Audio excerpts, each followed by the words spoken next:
Zee 24 तास एक पाऊल पुढे। नवरात्रीच्या काळात सजणं आणि दांडिया खेळणं हा तरुणाईचा आवडता छंद। मुंबईतील तरुणाई देखील सध्या नवरात्रोत्सवाच्या तयारीला लागली आहे। त्यासाठी सध्या मुंबईतल्या भुलेश्वर परिसर गर्दीने फुललाय। सर्वच दुकानं आणि रस्त्यांवर सध्या देवीच्या पूजेसाठी लागणाऱ्या साहित्याची विक्री होताना दिसते। नवरात्रोत्सव म्हटला की दांडिया आणि गरब्याला तितकंच महत्त्व।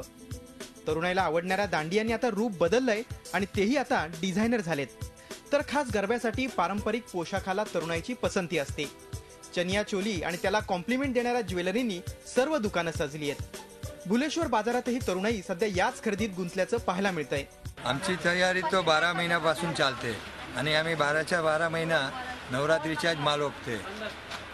सगळी डिझाईन वेगळी काम वेगळा काहीतरी फरक केलं, नेहमी नवीन व्हरायटीज बनवतो। मी रत्नागिरी जिल्ह्यातून दापोली तालुक्यातून घ्यायला आलेलो आहे। छान कलेक्शन असतं, दरवेळेला नवीन व्हरायटी असतात आणि अतिशय रिजनेबल रेटमध्ये इथे चनिया चोली मिळते। या वर्षीच्या नवरात्रीला अधिक रंगतदार बनवण्यासाठी भुलेश्वरच्या बाजारात खास दागिने दाखल झालेत।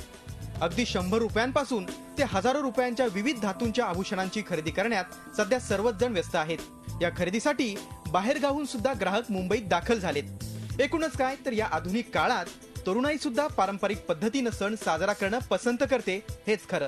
झी 24 ताससाठी ब्युरो रिपोर्ट, मुंबई। झी 24 तास एक पाऊल पुढे।